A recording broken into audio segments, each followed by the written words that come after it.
Welcome to Breaking Barriers. You know your path. We know the obstacles, and we can teach you how to tear them down. And now your host, CEO and founder of Adapting Social, John Vigero. Guys, welcome back to another episode of Breaking Barriers. This is our 5-year anniversary / celebration. With us today, we have Jake Thomas, who we're super stoked. Dude, I think anybody out there who has maybe seen him, his Instagram is Life Like Jake, right? That's right. I think you have such an interesting life. You have such an interesting perspective on the things that you do, how you live your life, the impact you want to make on people. How did you, so before we even dive into anything, I want to start there first.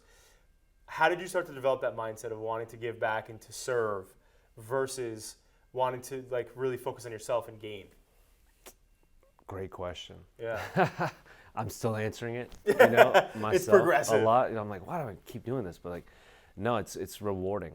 I do it because it's self-fulfilling more than anything. It feels good to me. Started, I would say, probably in the military, like a debt of service, right? Like it's kind of the job. And then from that, everything I've done since, in career-wise, whether it's, odd job and throwing away trash at a bar, working in the oil field, now into real estate, it seems to be like I continue to put myself, looking for the best interest of other people. And it seems to serve me pretty well, here. Right. And I don't know, man, that's kind of where it's going. But you know the weight of those two, which I think is awesome, right? I think those are your compasses, right? In terms of what you're doing, which has, again, been evident since we've been, knowing each other and working together. I do want to, first off, just thank, obviously, I know Marine, right? So thank you for your service. Oh, thanks. You too. Super, again, looking at the journey. I remember when we first had the conversation about you wanting to do the whole bike race with the city bike. Is that still in the cards? Yes. I emailed you. Please respond because I've reached out to you, City Bike. We're gonna tag City in this and make sure they respond back. Yeah. I would love to do that and raise some money for a friend of mine's charity. Also, he's an amputee. And just to kind of do that, I've had friends say like, hey man, you're not going to want to do that. It's going to be hard. It's not going to be enjoyable. I'm like, no, it'll be cool. Like it'll be something I do want to do. So like, yeah, I'm pretty going to do it in May. So listen, so first off, I can't wait for that. I will be there 1,000% rooting you on. You can bet for sure my ass is not getting on a bike, but I'll be rooting you on. But one of the things I do want to talk about, so going back to Jake, I think from knowing you and just before even we started working together, just kind of like looking up on your bio from real estate, you're a pretty gnarly dude in terms of the shit that you do. Like you're like an adventurous guy. Why real estate, right? And I'm asking this question because I want people who are listening in, whether they're like making a career choice, changing careers, just trying to find their why. Like you go from jumping out of planes and this and that and, being on the battlefield to, now like, in some of the most prestigious real estate in the country. I'm just curious how you got to say, I'm going to do real estate and why real estate was your medium. The first question you asked about service and whatnot, when I was in high school, the Jesuit high school that I went to, their motto was men for others. And that was cool then, but it stuck with me forever. And so like everything I've kind of done has been a continuation of that. So I'm grateful to have learned that and kind of had that hold dear to me. Yeah. And then with real estate, it was really an epiphany one day of, I was in an ivory tower of a beautiful office building on Madison Avenue working for a famous fashion apparel company, and I just was not feeling it. The people were great. The company was great. I'm still wearing the brand today. I love them. But the work itself wasn't doing it for me. I didn't feel fulfilled. I felt like what I was doing wasn't contributive, wasn't substantial, wasn't significant. I felt if I wasn't there, they wouldn't miss me. Whatever I turned in, it wouldn't matter. They're just another number. Yeah, and not out of malice, just out of circumstance, right? Totally. And so one day I was looking down, and it was a snowy day, and I saw the ants running around on the ground, and I was just like, man, I need to be down there. Like back thinking like a Marine again, like an operator in the field, kicking indoors and just being more effective in the battle space on the micro perspective. Because I was looking down, it was like macro, and I was like, I don't belong up here with the upper echelon. I need to be back down there with the grunts, right? And so talking to family, my brother mainly, his wife, his girlfriend at the time, and they were like, She's a licensing attorney for real estate. Okay. And she's like, I see a lot of your friends coming in here in the business and cutting them some pretty big checks. I think you're a little bit brighter than he is, or she might be. And Right. my brother's like, hey, this guy, dude, come on. And I'm like, okay, well, maybe, right? Right. And so putting those things What together. year is this? Is this like? 2016. Okay, got it. And yeah, so a few years ago. And I started to kind of put those things together. And then one fateful night, I started sneaking out of the company then to go to take night courses for real estate and seeing the margins, seeing kind of the workflow, the tempo, what was expected, the 90% washout rate of first-year agents in New York. It's insane. Very attractive to me. Right. Right? I was immediately like, okay, I'm kind of into that. Right. That whole 1%er thing has always been a thing, right? Like Few the Proud, the high school I went to, all these things were always vertically sloped. And people said it's impossible, it's hard work. But the way I see that, when someone says it's going to be hard, I'm like, okay, like anything else? Like, does it require? I love that people make that a barrier. Like, yeah. Like, boom, it's like the big one. Door closed. And it's a main one. Like, hey man, I don't know, it's going to be a lot of hard work. So I don't need 4 arms. I don't need 3 eyes. Like okay, right? Or like, I don't know, man. Not a lot of people do that. Right. It's another one. I'm leaning into it even more. You're like, you're giving me all the benefits. What are the hard? What are the hard things? Like the city bike thing. Like, oh, dude, that's gonna be tough. You don't want to ride that across 5 boroughs. I'm like, dude, I know it's gonna be hard. Right. I don't want to do it because it's hard, but I want to do it because I want to do that. Right. And I'm gonna be the only guy on the dang thing. You know what I mean? So, starting to put the numbers together of like, okay, if I give up salary, that's a risk, right? I don't know this industry. I don't speak the language. I know nothing about it. But I was like, if that person, these people, can do it. I was like, it's something learnable, which means it can be taught, which means I can figure it out. Right.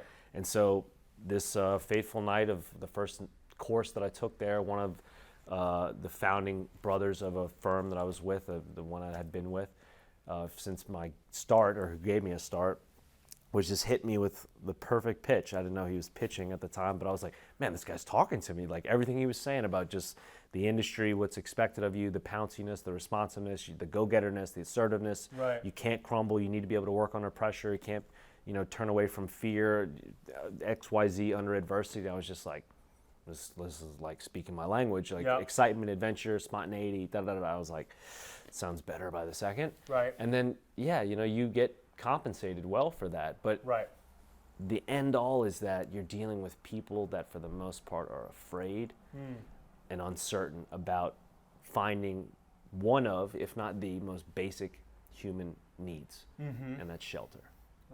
Right? And so like you get stuck on a deserted island, people think like, what's the first thing you need to do? Like you go to any survival school, jungle, desert, cold, doesn't matter. Food is not number one. It's building the hut. Yeah, finding water or shelter depends on the environment, but like those are neck and neck. So there's a lot of glam, especially in New York, right? About like the size, up in the sky, the numbers are big and everything's daunting. But at the end of the day, it's like you're still seeking the same thing I am, and it's a roof over your head, right? A place you're gonna make memories, laughs, smiles. You might have children, some cries too. Right. But like that's a serious thing to be entrusted with. It's a big responsibility, right? Totally. And I take that seriously, and I take that as a kind of my way of continuing the fight. I'm not a war fighter anymore. Right. But now, hey man, it's very similar. Like when I was learning this, and I was like, okay, I see a lot of correlation here of like mission planning, route reconnaissance, surveillance and target acquisition, profiling a client just like a high value target. This is the situation, the mission, our execution is X, the administration and logistics for support are here, our communication, what we would call command and signal, is this. And I was like, it's pretty much the same. I mean, clothes are nicer. Right. Nobody's shooting at you. The environments are nicer. There's air conditioning. Right. And at the end of the day, you're dealing with someone in a little more special of a way, I think, than, in harms. Right. And when I started to see that, I was like, eureka. This podcast is sponsored by Hatteras, a leader in print-based communications, with services ranging from high-impact direct mail and packaging to retail graphics and environmental branding. Hatteras helps global brands engage with their target audience through the power of print. Reach out to them at hatteras.us for help with your next print project. So now, how would you, for the people out there that see real estate as I think one of the biggest things, people look at real estate from the beginning at like, they look at like the $1 Million Listing New Yorks and like just the TV shows where it's like, you know, you're in a nice suit or you're dressed very professionally, you know, you're closing big checks and blah, blah, blah. And it's such a different wake-up call when you realize that, to your early point, that you don't get a paycheck anymore. So if you're not hunting, you're not fucking eating. Yeah. And it's been I've seen friends and family and just people I know that have jumped into real estate, got like, you know, all these nice clothes, posting. And then after 3 to 4 months or 6 months of not getting a paycheck, it's like, I can't fucking do this. This is not sustainable, right? So what was that like for you in the beginning, right? And how did you build your legs for, you know, that? Because again, New York is like an interesting, it's so unique, right? Because obviously there's a bazillion different apartments. You know, it's who you know and who you meet, better yet. But like the normal average Joe or Jane, right? Like they don't have because even if you sell, like the average agent in New Jersey, and don't quote me, I think the statistic is like their first year in business they do like maybe like 15 to 20K, and that's before tax, right? So like it's not livable. And so like it's not like New York where it's like you sell a $2 million apartment, you're getting cut a nice decent check that can float you. So what would you say in terms of people who are just getting started? Any advice for people who are getting started into real estate that have to get through that? It's called the Valley. Oh God, love it. Because I know the Valley. I've been there, and I still live in there. Right. You know, right. because it's rewarding. Yeah. And it's consistent. It's not necessarily what people want to do. Just the same thing like 15,000. It's not livable. Right. I dare argue it might be. Right. Meaning Depending if you make it. It might not be the way you want to live, Right. or think the life you deserve, but Right. like 15,000 can go a long way in a lot of places. Right. Still, arguably even New Jersey, Northeast Jersey, or Right. into New York. Again, Right. you might be in a shared place. You might not have the closet space you want. You might be in a cot, but like Right. you might be able to do it if you want it that bad. You'll Right. find a way. Right. But as far as in the glam and how's that Valley starting out, oh man, I was chasing everything that came at me. You know, I was the one that I would call them like the rejects list or the dogs with fleas, right? Like Right. I've got a $1,500 client that's got a king size bed, 100-pound pit bull. They want a 1-bedroom apartment in Soho. This is impossible. Give it to me. Right. You know, I got this one over here that's like unrealistic expectations. She's not responsive. Take it. Give it to me. I Right. said yes to everything. Right. Didn't care. It Right. was the same way in the military. It was the same way in the bar that I worked at in college. It was the same way in the oil field. I always said yes. Can you shed some? So I want you to shed some wisdom on that, right? Because I think a lot of people, especially, I would say millennials down, right? You could argue boomers too, but I'm gonna say millennials and on. So millennials, Gen Z, whatever else. It's more often that they don't want to, like, they don't view it as, like, perfect example. I'll give you a quick example, and then I want you to shed wisdom on it. Is like when I started adapting social, right? Like I was going door to door in Brick, the town that I grew up in, as a 17-year-old kid, knocking on doors all the time, right? For over a year, and going to every networking event that I could possibly go to, right? And when I finally got the yeses, it was people like that, where it was like I would do a free, and before I was the one doing everything, right? So I would go out with a video camera, get some content for social media. I was the one doing the email blast, the marketing, everything, right? So, but I would do everything almost practically for free in most cases to build my rep and to build my portfolio. And so what you're saying is like, okay, you know, I'm out there, I'm taking the clients that are not of value to most people because it's not worth the headaches and whatever, right? And I think the problem with the younger generations is that they look at it like they already are worth way more, right? Like there's an example where I think it was like 4 or 5 years ago, I had somebody where they wanted to come be an intern for like, I think it was videography or photography. And I told them, because we were having a conversation, so they interned for us, they did a couple projects, and then they wound up like just kind of doing their own thing. And I was like, dude, go out there, because like, they had no business yet, right? They were only like just getting out of college. So I was like, go do 1 million video shoots for free for all the local businesses, and then they'll at least know your name. So if they need something, they're gonna call you, right? and then just make it economical to build a portfolio. And they wouldn't do it. They're like, no, like I'm not doing that. Like, I should be getting paid $200, $300, $400 per shoot or this, that, whatever. So what type of wisdom can you throw on people who have that mentality that like they think they should come out on top already and already have that mentality because of obviously social media, Instagram, they're seeing everybody out there, oh, I'm in this penthouse, or I'm doing this, or I'm driving this car, or I'm doing blah, blah, blah. So they want to come out of, or even people who didn't go to school that are starting that want and expect to have like the cream of the crop. No one wakes up like you, meaning put together, polished, name of the building here on the wall. Like, it takes time. Right. It takes struggle, it takes effort, it takes sacrifice, and for people to, think maybe you're entitled to something. I mean, I graduated from school, I was in the military, like business school, like that, like I deserve. Right. Hey, everybody else went to school too. Mm-hmm. Everybody else did great in school. Hey, they served in the military too. Like, never me now, like I don't ever expect anyone to care. Right. And I don't mean that in a negative way or like, right. hey, but just don't be looking for it, be out there. Like for me, I'm out there because every one of those transactions that I knew was discarded or not prioritized right. was a life.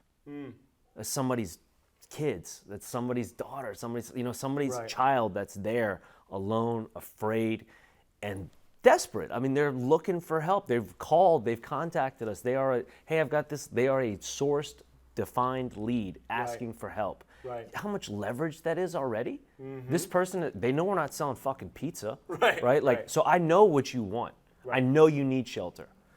I know where you're from because your area code said that, and you told me on the phone, or you told my office manager, and right. in tears of like, hey, I'm coming from this state, and I don't know anything about New York. You've already divulged so much information, yet because your number of what you're looking for is not, fit in that attraction of a higher end person, right. you've gotten passed down the trough, and I was always like, fucking give it to me. Yeah, because I'm gonna turn this person into what they've been profiled as, and they're gonna feel like a fucking $1 million client. Right. And like, that's a totally different reward factor, I Yeah. think. And like every one of those people has been a life that was changed, I would say, or just impacted, like you said, to Jordan, to an impacted life. But Right.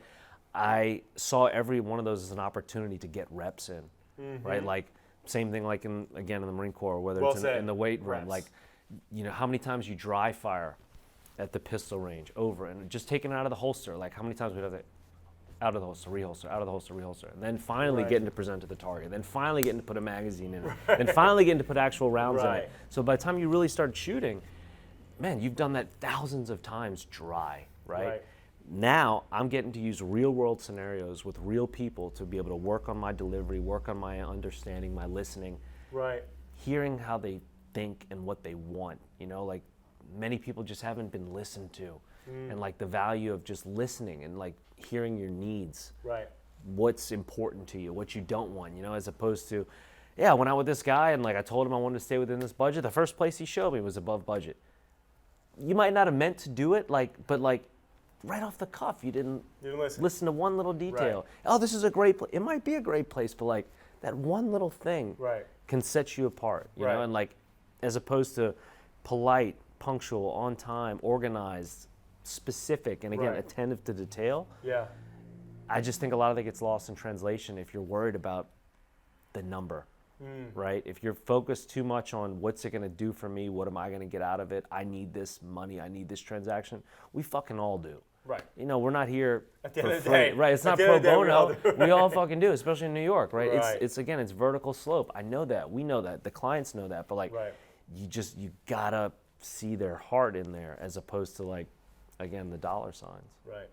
So what is one thing right now that you essentially wish that you knew when you were young?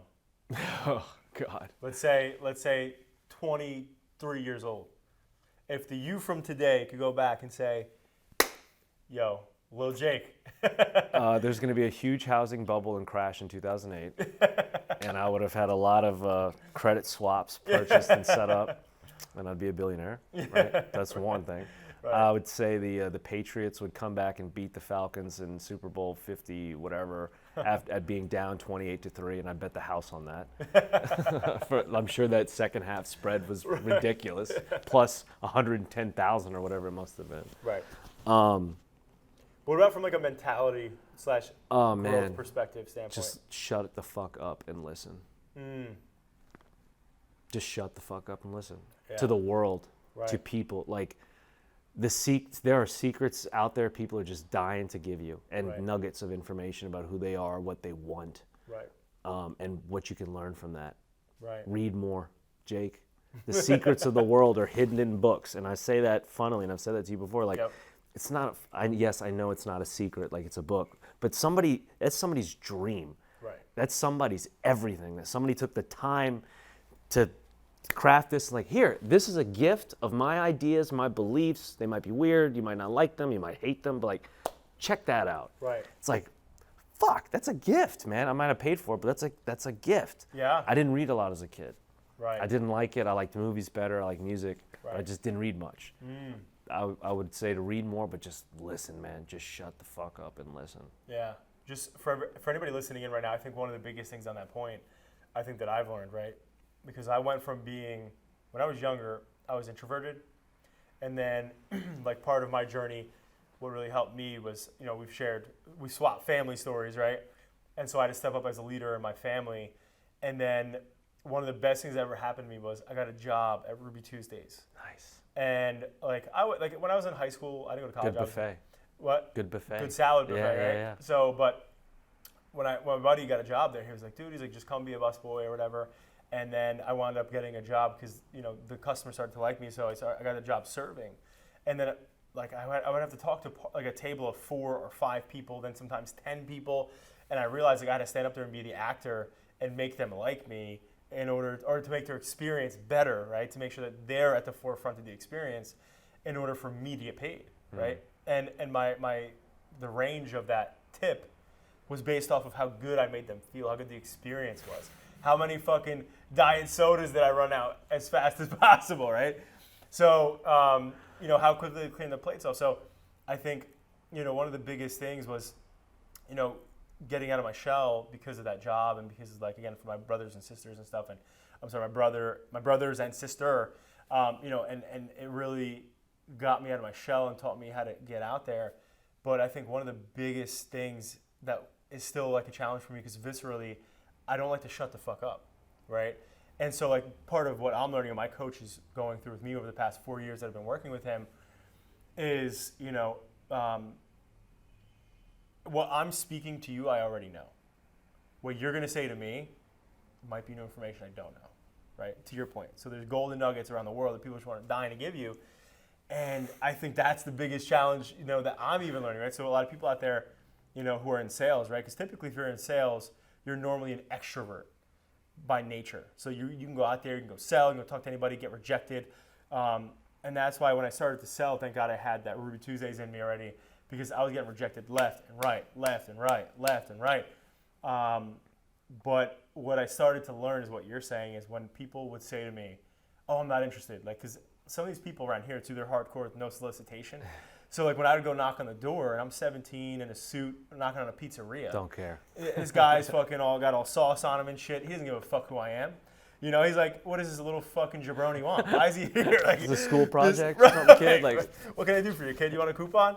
So it's like, it's like really, then I started to really listen and ask the questions. Like, hey, why aren't you giving me a shot? Or what could I have done better to maybe, then they started giving me these little golden nuggets on, listen, to be honest with you, you're coming and I'm so busy right now. The time is off. Oh, boom, all right, I got it. So what's a good time for you, So it's like the listening component for anybody, because no matter what, I think everybody has to realize that everybody's in sales. I don't care who you are, I don't care what you're doing. If you're single, you're selling yourself, right? Whether you're trying to find your mate, if you're in your career, you're selling yourself, you're trying to grow, get promoted, do what you're trying to do. When we're wearing certain clothes, whether it's polo, whether it's whatever the hell, we're selling ourselves. We're creating an image. We're creating a character, right? Who's that character, right? Who are we selling, right? So I just think that to your point, when you're looking at listening to people, right? As opposed to being, I don't even know the word, closed off maybe. It's really a benefit. It's really a benefit. It costs you nothing. Right. Also, Right. it's like, do less, and you're gonna get more. Right. Like what? And like that's weird, and it gets hard because when you start sharing things, you're like, I want to talk. Like, oh my God, me too. Like you want to jump in and like share that together, but like in those moments is the ones when I say, really pull it back, because that's when you can see someone like blossom, Right. and they're really. John, oh my God, this, and like, and as much as you want to like, oh me too, and like you might be like clawing, like Right. let them Let 'em have it, go. because they'll be like, God, John was so great, he hosted such a great space, and like in your head you're like, fuck, I didn't do anything, I just sat there. I just sat there, like Right. talking to my my boxing trainer the other day. He's got a client that he trains often, sometimes for 2 hours, a lady. And he's like, dude, the other day we only boxed for like 20 minutes because we talked for about 70. And I say talked, she talked, I listened. But Right. that's part of the job. You know, you double as a relationship counselor, a Right. best friend, a shoulder for people to cry on. But he's like, she loves me because I listen. Right. Right? And kind of you talking about making people, how you made them feel serving at Ruby Tuesday. Like, Yep. on the way here, reading me on the train, I'm reading a book. Right.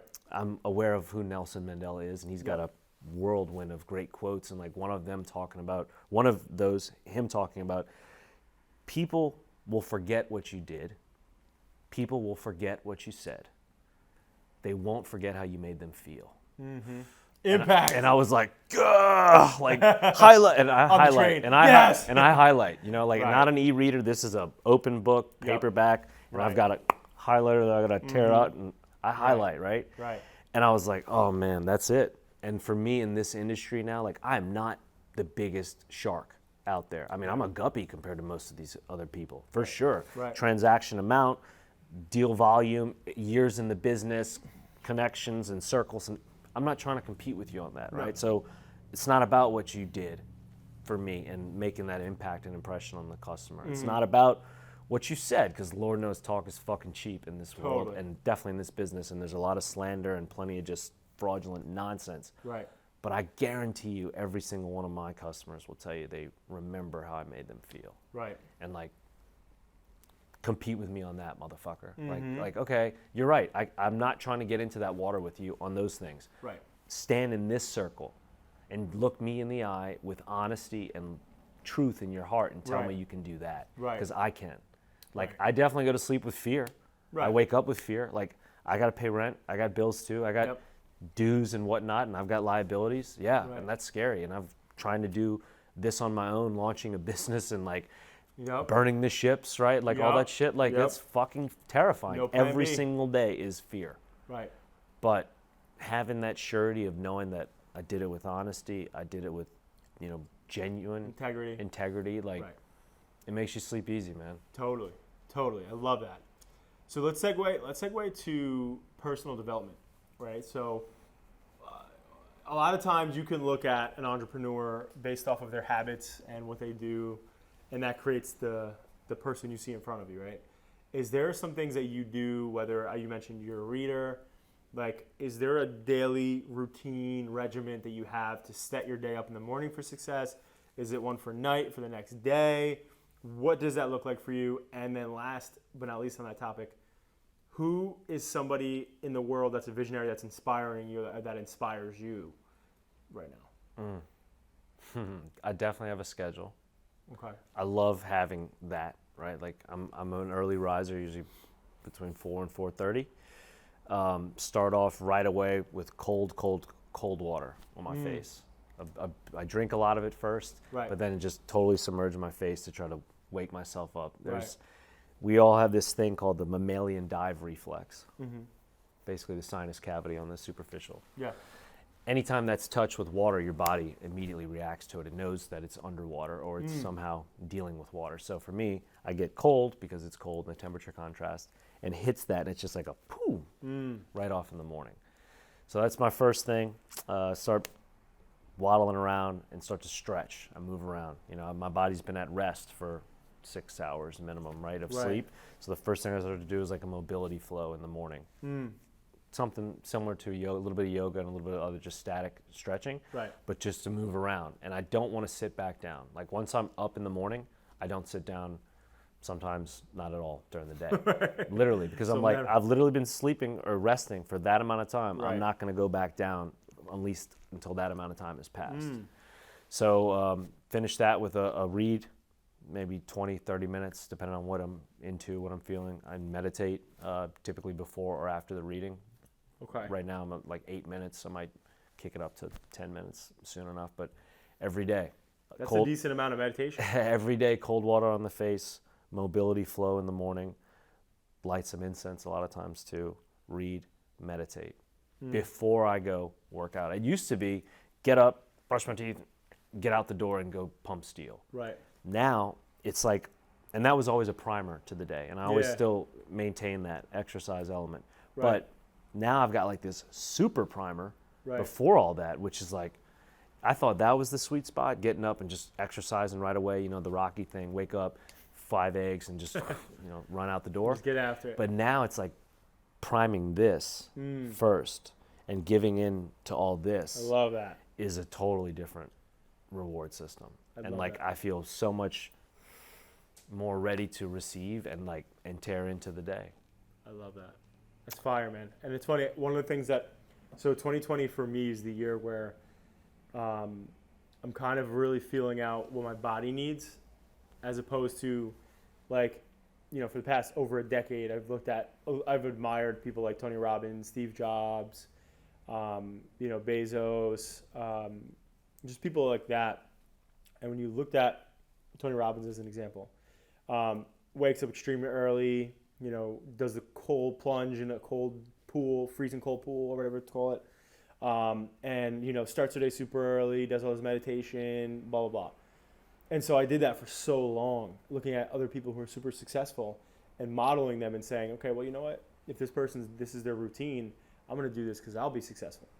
And one of the things that I'm saying to myself now is I think that's important depending upon where you are in your career, right? Or in your business or whatever it is you're doing, right?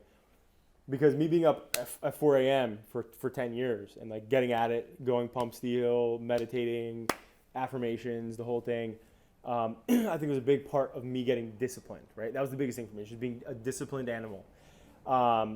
Because Lord knows I'm an impulsive animal. I want to just go do everything fucking right now, like just go do it. I don't want to think about it, just go. Sure. I'll deal with the ramifications later.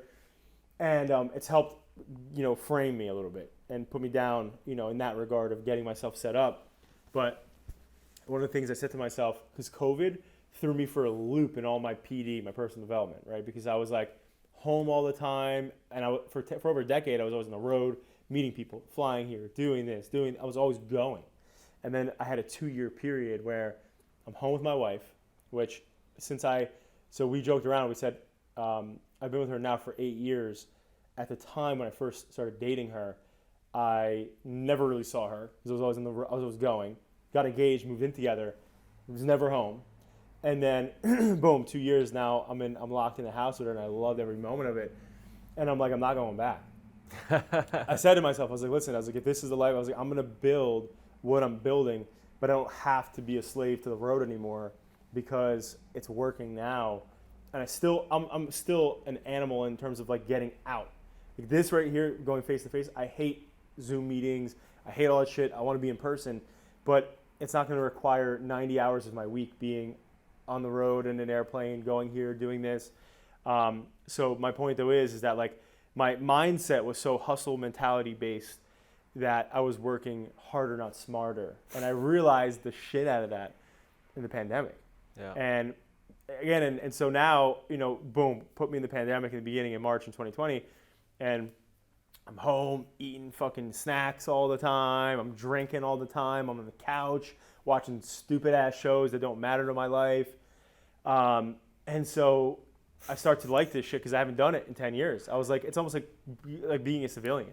Like I came out and I'm like, damn, like I feel so lazy, but I love it, right? Like I enjoyed like viscerally. And I said to my coach, I was like, I feel wrong. And he's like, you have to give yourself an allowance to be lazy because, when you're out there going, like, he's like, if you enjoy your downtime, and you like that, you shouldn't punish yourself for doing it, but you should give yourself, put in your schedule, put in the calendar. On a Sunday, if you want to sit on the couch and do shit nothing, put in the calendar, right? So you're whatever. Point being is that 2020 was the year where I said, okay, I'm gonna hybrid what I've done because I looked at other entrepreneurs and how they got successful, or what worked for them. And so for now, like I said to you last time we spoke, like I don't want to go pump steel. I want to box.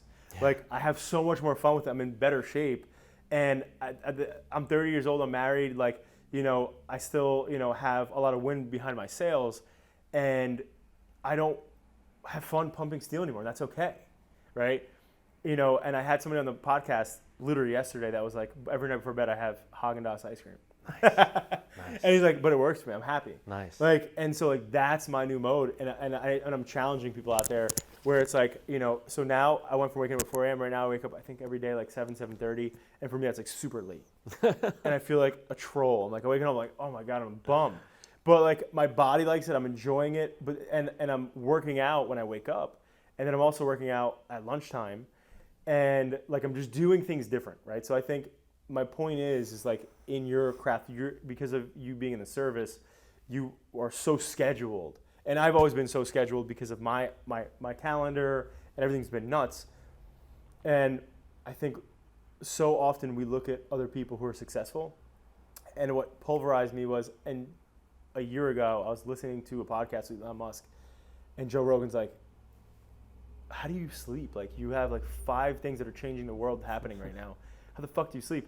And he's like, no, I sleep 6 hours a day. I wake up at like 8 o'clock or whatever, and and I start my day. I have cereal, I see my kid, and I go on about my life. Like he's like a normal Joe, right? He just knows how to time hack. So I think for me, I was like, holy shit, like it opened my eyes to then understand that like Jeff Bezos does the same thing. But in the beginning of their careers, they didn't sleep. So it's a little different. So I don't know. So anybody out there, I think my whole spiel that I'm getting at is, for me, I'm testing like what works for my body. Sure. Like, I'm not eating nearly as many carbs. Like I lost like 20 pounds in the past, like I told you, from boxing, from just cutting bread out of my life all the time. But like, I'm cool with it because I'll make up, like the other day I went out and I had an ice cream, and I was like, and I hadn't done it in a while, and I was like, but what's your flavor? Cool. Chocolate all day. All day chocolate. All day chocolate. Nice. That's and strawberry. There you go. Okay. What about you? I can dig both of those. Okay. I love Rocky Road. Rocky Road. Mint chocolate. Oh, it's up there. Mint chocolate is for sure up there. Banana's a big one though for me too. Banana. Yeah, like fresh. Like you're saying like a whole combo of all this? No, like mint chocolate definitely with banana separate. on it? Definitely separate. Okay. Yeah. Okay. But love banana. I might have to. There's a place down the road that has this crazy banana. But so anyway, I'm alluding what to what happens in Point Pleasant Beach. stays in Point Pleasant. But what I was alluding to and going down that rabbit hole with was, so for you, because you've been so structured, because of obviously your training in the service, and then obviously things work with you, don't work with you. Is there any, like, what are some allowances that you give yourself in terms of like I joke around with some people, and it's like, if I were to interview Tony Robbins, I'd be like, dude, you ever sit on the couch and just fucking have a Dorito? You ever just fucking pop on? Like, what is your guilty pleasure? First off, it was so cool listening to you talk about Tony Robbins and say, like, he gets up in the morning, cold water, Plunges. meditation, and I'm like, I guess that's good that I do this. These days, right? That made me feel good about what I do. Good, yeah. Thinking like, there's method to the madness, right? Yeah. Yeah, man, like I have, whether it's from childhood or time spent in service, like those, and I would say a lot of it in service is, when you're away from family and loved ones and in places that are just not the greatest at times, like you really vibe in those environments and connect with the people you're with and the things that you do. A lot of movie watching, Right. a lot of video game playing, and like I can't put it into words how much that became like so comforting of a place. And with junk food, we're snacking on chips, we're doing this, so like that might be in a lot of us already, Right. but like it really gets hammered into you because we maxed it the fuck out. While you're out there. Hey, let's watch the entire Star Wars anthology back to back to back to back to back to back to back to back, and we're Right. gonna eat all this popcorn. We got all these snacks, and hey, somebody brought us a care package from wherever, and we're gonna smash the whole fucking thing, and we're all gonna dip while we do it. Right, And right. I if was we gonna can- ask you about and that if we too. can cheap cigarettes on the side, like smoke them if you got them, like so. Like those moments and experiences are such adverbial extremes of human condition, Right. right? So like the Right. saddest, the gladdest, the maddest, the tired, the most Yeah. tired, the most hungry, the most wet, the most dry, the most angry. You experience those there. Right. And so like for me, a lot of times during my downtime, if I'm stressed or whatnot, looking for something, I'm almost trying to recreate those moments of like, man, pancakes would really fucking hit the spot right now, but they've got to be the most decadent, Right. rich, cascaded with fucking multiple layers of this. Like, We got another place here for you. oh god. So like pancakes, French toast, and cereal were always my like cornerstones of like satisfying that. But lately, it just hasn't been the same because I haven't been able to. I'm trying to recreate something from the past that evoked an emotion then Got it. that doesn't do it the same anymore. Got it. So now I've been on a high of like looking for new connections, right? So like a couple weeks ago, I took a day out of the city and went off into upstate New York and stayed in this little yurt, like a hut dwelling, totally alone, turned my phone off, That's was sick. out in the snow, and I literally just sat there and like feet out, hanging out the door, and was just alone. So what do you like? What? So And that was like my downtime. That's your cleansing? That was my downtime. That was my ice cream. That was my whatever you want to label it as. That was Right. my like, everything's turned off. The world can wait. Mm-hmm. Nothing's gonna change in the blink of an eye. And Right. like I'm out here just like, man, like feet in the snow. It was cold, but like, dude, it was something that was atypical to me. right. Something so normal, so natural, so simple was taboo to me. And because of that being taboo, Right. it was exciting. It was cool. It was Right. different. Like And you like, shouldn't be unplugged. You shouldn't be off your phone. yeah, you Right. know, like it's Right. so it's like almost seemingly counterintuitive, Right. but like that gave me so much more of a dopamine kick Mm. experientially than I know a stack of pancakes ordered from Seamless is going to do for me sitting on my couch in my apartment. Right. Because it's going to show up, oh, they forgot the syrup. Fuck! Like, I ordered chicken from Popeyes. They forgot the sauce. Right. Fuck! Like, Right. like, yeah, I'm human too, and like, can't have fried chicken without my sauce. Like, this is Can't. terrible. You know what I mean? And so, trying to find those experiences elsewhere, man, naturally, and without the need of other things, and just seeing like how great I was, and like how cool it was to just be back out there, and talking to animals on the farm and shit. It was like being a kid again, and like Right. I think, for me, reconnecting with my child as constantly as I can. And again, New York is buzzing. There's always noise. There's always screaming and shouting and speed and energy and demand, expectation. Right. Having to be able to turn that off, oh man, that's a real gift. Now, most people could say, well, that's rest. Like, that's not really like cutting it loose. I'm like, in my world, it is. But to you, it works for your body. Yeah. And I think that's the root of it, is figuring out what works for Jake, what works for everybody out there, because not everybody functions the same way. Like I can tell you honestly, like the 10 years that I woke up early as hell, I never loved it. I never woke up, like I loved the result, don't get me wrong, but I never loved it. And I think there's some people who's created insane success, and success doesn't have to mean financial, like impact, like, you know, giving back, whatever the hell they're doing for their families. And they did it on their schedule, their time, how they vibe, how they talk. You know, we were talking about Kanye West before, and it's like somebody like him who people are like, the guy's fucking crazy. Like, He's, You know, he's but brilliant. right, You know? but he's doing it his own way, and everybody has that opportunity. So for our last segment here, all right, you know, I want to see if there's something that is any sort of quote or adage that has like really stuck out to you over your time that like really resonates with you, that you can share, even if it's a Jake original. Yeah, sure. I love the movie Days of Thunder. Mm-hmm. I love Tom Cruise. I think he's Yeah. a great actor.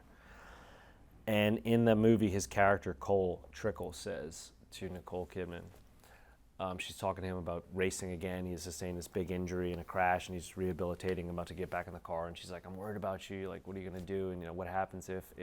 And he's like, "I'm more afraid of being nothing than I am of being hurt." Oof. Let's go. That's a good one. And that's like, People need to hear that more. I mean, to me, that's everything. Yeah. You know. That's like the proverbial like your biggest risk is not taking any. yeah, you miss all the shots you don't take. You know, I mean, Yeah. like Wayne Gretzky, baby. Yeah, like and for me, it's like I'm more afraid of being nothing than I am of the challenge or the risk or Right. the fear or whatever could happen. The But, road like, rash isn't as scary. yeah, as like what's being on the road. again back to like, oh, you mean hard work is the barrier? Right. Okay, well, like risk is the barrier, or like fear is so strong, and that's what paralyzes so many of us. Right. And so, like, for me, I'm like, the more that I smell it, the more that I know it's there, I'm almost like, this is where I'm supposed to be. You know, when I'm comfortable, I'm like, all right, this is kind of easy and it's nice. But, like, when I'm afraid, it's like that spidey sense kicks on of, like, Right. you know, this is a good place for you to be. So I'm gonna throw one more at you, put you on the spot here again. So I like to talk about legacy, right? And so in terms of my perspective of viewing legacy, I like the thought of reverse engineering things, right? So most people think like, okay, who I am today, but I'm gonna work towards it, and this is who I am on a piece of paper, and what I'm gonna try to put into reality. I like the thought process of looking at the end and working backwards of what has to happen, right? So what's the one thing that's on this planet thousands and thousands of years when you're not here? And it's your grave, right? So what would knowing who you are today and what you want to accomplish and be, what is gonna read on that grave if you had to make that decision today about Jake Thomas? Dude was fucking radical. I think about my kids. I think about my brother's daughter Yeah. and them being grown, me being gone. Yep. So like I'm already gone. Like, and Right. I'm looking at their lives as being blossomed and successful in their own rights, right? They got to do the things they wanted to do, grow up the way I would hope they would be afforded to grow. Right. Be loved, be cared for, and then their impact and changing lives themselves, whether it be something that I left in a trail for them to kind of continue on with or to do their own thing, but just providing a platform for the next generation, you know, like making sure that what I did wasn't for naught. Right. Whether it's one person, a group of people, you know, Right. and like the way I see it now is with the lives that I'm hopefully impacting and leaving impressions on, maybe it's my way of trying to pay it forward best I can, right? Like by Right. becoming a household name in this business or in this industry, whether it's just in New York or maybe on a larger scale, you know, like somebody that can change generations or transcend generations. I think it's not an easy thing to do, right? Like you need the forum, you need the right podium, you need the right amplifier to get the message out there. And for me, I'm always thinking like 10, 15 years down the road. Like if I want to be me in 2035, what do I need to do now to be getting there? So if I need to be eating bowls of shit on the regular or not eating a lot on purpose so that I can make sure I'm saved up for and being able to give back Right. later on down the road, good. Then I Right. know what I'm doing now is going to help better me get there later, as opposed to like, man, I'm just blowing it all out now, which I can look back in my 20s and see that I did do and where that did not get me, Right. as opposed to, okay, now there's more purpose and like bigger picture. So I see everything two-sided, macro and micro, Right. Gotta have macro perspective of the battle space, top-down, big picture view, but still need to be micro, still need to be a war fighter, still need to be able to kick doors in and do that. Right. And being able to balance the two of those, I think, is where I So find the sweet if spot. you were gonna put that in a phrase on a stone, how do you do that? Oof. Like while you're thinking about it, I'll tell you mine. So once I started to ask this question over a year ago, because this is actually a high school project that one of our teachers had for me in history, and it resonated so deeply with me. I was like, damn. And then I was on a podcast like 2 years ago, and I was like, damn, I want to ask this question. And the person I asked was like, whoa, fuck, I don't know, like holy shit. But I think of the origin thought for me of my family. I think of why I started adapting, how it changed my life, and how I was here to serve my family. And it went from me serving my siblings and my parents and my grandma to, wow, I can serve other people that are like me, entrepreneurs. And then obviously as life goes on, your own characteristics fly out of you. And I'm super impulsive, right? Like the name of my boat is Impulsive too. So, which my wife named very, very candidly. But so when I really think about this question, because it's funny, I would ask this question but nobody ever asked me it back when I would ask it, because you're so in your own thoughts of like, fuck, what would I say here? Because you're on the camera, you're getting videoed, right? Sure. And so what I came up with was an impulsive and loyal servant who did it his way. Because at the end of the day, It's true. I started to do what I wanted to do to serve my family and help them out of their financial hardships. From that to helping my siblings through college and paying for it, or helping entrepreneurs build their business and grow and be able to do more things financially, or grow the economy, or do whatever they need to do. At the end of the day, I'm serving, right? And I'm loyal to the people around me that are my family, friends, whatever. And there's nothing that I wouldn't do for those people. So I think for me, that's what it was like, boom, if I could put it in a small phrase, that's a little edgy, right? Because it's like, damn, was this guy a butler? Like, because it depends what year somebody's reading that, right? Was this guy a butler? Sure. I was a modern day butler.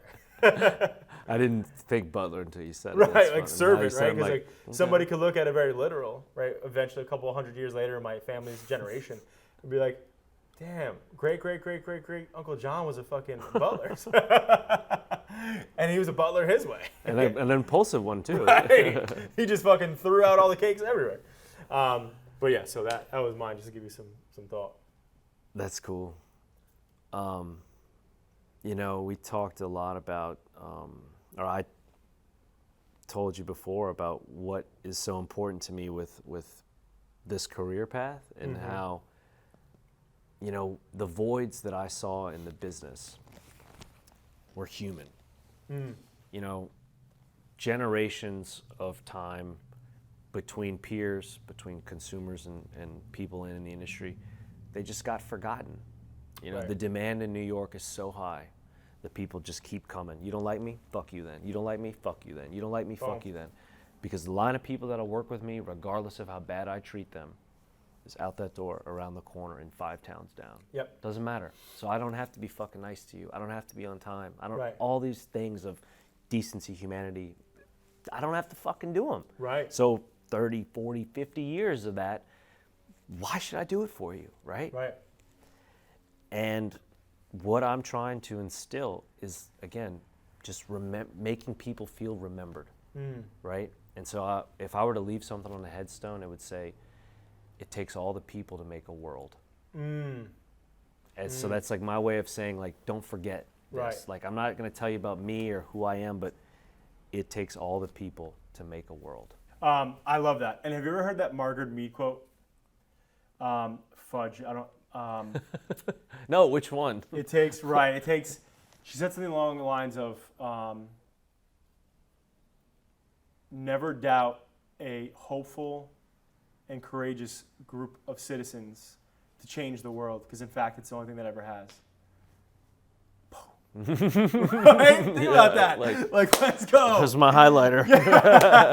Right? Like, when you think about that, like, Yeah. holy shit. Yeah. Right? Like, a thoughtful group of people who are committed and, are all in, like, can change the world, because that's the only thing that ever has changed the world. When you really think about that, like, so that gets me every fucking time. Right in the feels. So, dude, first and foremost, again, thank you so much for your time today. Thank It's you. the one asset we don't get back. We got a little announcement we'll be making pretty soon with my man. You'll be seeing his face again pretty soon. Yeah. Where can people engage with you? So social, all that stuff. Where can they find you? Website, the whole thing. Where can people engage with you? Instagram's probably my most popular channel that I use. I'd say you can find me at Life Like Jake. Right. Website's the same, lifelikejake.com. News, a lot of real estate stuff will be on there. Closings, recent transactions. Ability to reach out to me, but of course, if you want to just tell me to go fuck myself, I welcome that too. So I hear from anybody, but that's where I'm always at, and usually sharing stuff in the stories, a lot about me, some stuff you might not like, which is even more reason to tune into. So Right. check it out. Controversy. Yeah. I'm an antagonist at heart, very much so. So love it. I try to do it with a smile, Right. but I love to poke the bear. That's where you find all the good stuff, right? Yeah, man. It's like, like a comedian is probably going to be the great mediator of life, to be able to present contrasted arguments of sides and bipartisan, issues, to be able to make it kind of funny and say, oh, okay, maybe there's a little purple here. Right. That's awesome. So, everybody, thank you so much for tuning in. Give Jake a follow, Life Like Jake on Instagram. That's his main channel. Great dude. Again, thank you for your service. No, there's so thanks, much man. good content on there. You don't want to miss this. It's a great journey to follow. And Jake, again, thank you so much. No, thank you, John. Boom. Appreciate it.